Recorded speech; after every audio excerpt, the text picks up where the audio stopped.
With them being taken away, it's going to affect us quite a bit. It'll make our insurance probably be at least $3,000 a month. There's no way.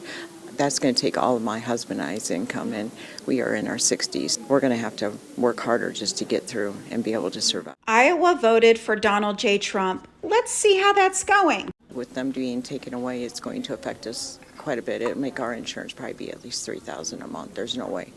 That's going to take all of my husband and I's income, and we are in our 60s. We're going to have to work harder just to get. So these old Iowa boomers actually voted for Donald J. Trump, and they thought a billionaire who was born with an inheritance actually cared about them. So now they're going to be working harder for their health care. But wait, not only Iowa, the red state, it uses the Affordable Care Act, but 45% of the users, the majority, are red states that voted for Donald J. Trump.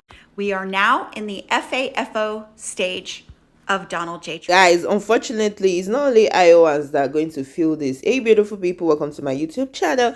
Thank you for stopping by. So credit goes to the creators in these videos. Guys, in today's video, when ACA premium go up, it's not just a small inconvenience, because the truth is that it's just going to eat people in their finances. Now, families are already stretched thin. Every dollar will now have, to be accounted for. And imagine a household that has just enough to cover rent, groceries, and school supplies. Now they are expected to pay hundreds more per month for insurance. I mean, people that are paying $900 now can, by next year pay up to $2,000. And some might skip so many important, maybe home repairs, car maintenance, or whatever it is, just to cover for their premium. And imagine young adults that are starting their careers or paying off student loans. They might now have to, pick up a second job, dig into the savings, and it will just leave nothing for emergencies, guys. Talking about middle class families, nobody is safe. And those that thought that, they could comfortably cover their health care will now find themselves cutting back on, small joys, small family dinners, weekend trips, and all of that, guys. And the stress from this constant family financial juggling, I beg your pardon, is just annoying, because it has serious mental and emotional consequences, guys. And over time, this rising premiums can trap people in a cycle of worry, debts, and limited opportunities, guys. What do you think in the comment section? And it's not just money that is on the line. Healthcare is also on the line. Let's see what the other creators have to say, and I'll see you soon. You think the ERs are full now and the hospitals are full now and the wait times are terrible? Let's wait and see what happens when people can't afford their healthcare insurance. I'm a hospital doctor, and I'm already we're full up to here with patients. Literally patients spilling out into the hallway, don't have enough rooms for them, don't have enough docs around, don't have enough nurses to see them all the time. And when people lose their healthcare, they stop going to see the doctor for preventative medicine. They wait till things get bad, and then where do they go? They show up at the ER, and then they have to get admitted to the hospital because they have terrible diseases that haven't been managed.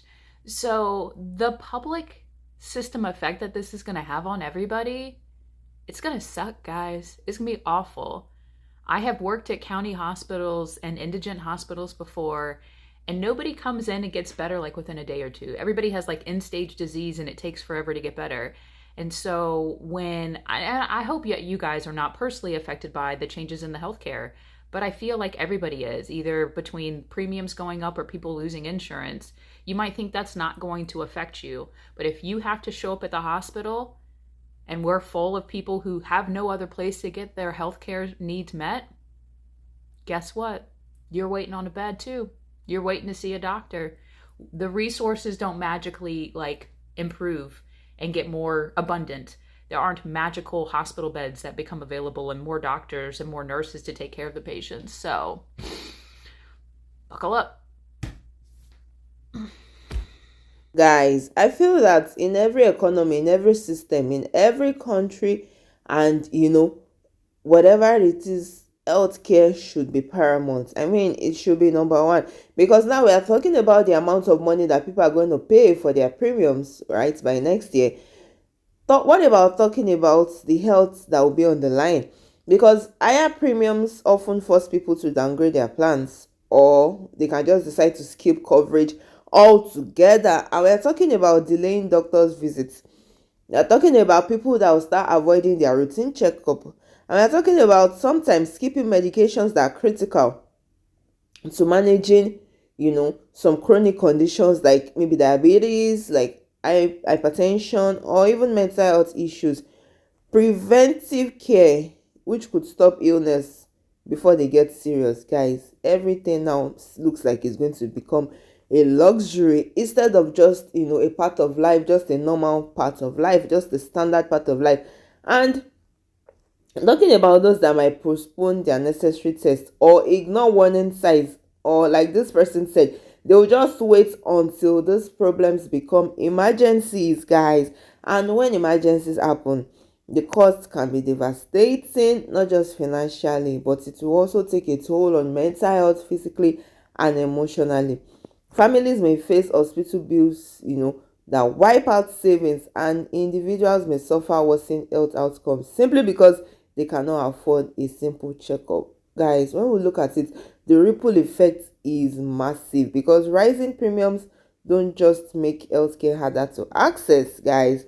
The consequences can last a lifetime. Talking about children, the elderly, talking about veterans, and all those people, and even those that cannot even afford to eat a square, a 3 square meal. How much more premiums going up, guys? How exactly do you think they are going to survive? Healthcare is something that should not be toyed with, but I really do not understand what is going on. Let's see what these other creators have to say, and don't forget to drop your thoughts in the comments. Want to know what broken government looks like?